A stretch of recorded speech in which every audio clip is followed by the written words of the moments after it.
About implied volatility, what it is and how you calculate it.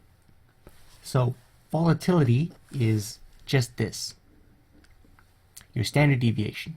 How much variation are you having in the stock price? So the way to think about it is the stock price, if this is on your x-axis you have the stock, and on your y-axis you have the payoff. The higher the volatility in the stock price, you're paying for it to be more volatile versus less volatile. So why do we do that exactly? Well, if we have our exercise price,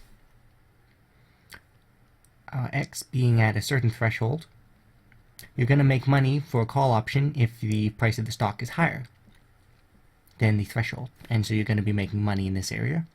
But if it's below this, you're not going to exercise it because, well, you're not going to make money. So now let's look at the Black-Scholes formula and what do we actually have here. Well, we have volatility in order to calculate the probability, well, kind of like the probability over here and over here. That's where we have volatility involved.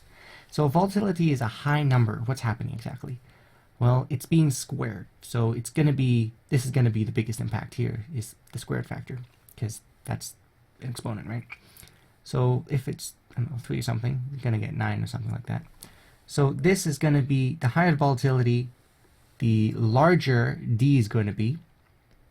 The larger D is going to be, which means this is going to be a larger number when you calculate it with the standard normal distribution.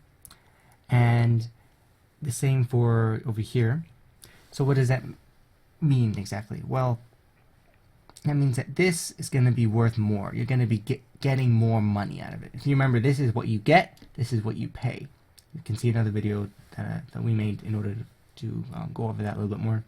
But so if this is a higher number, then your call is going to be higher.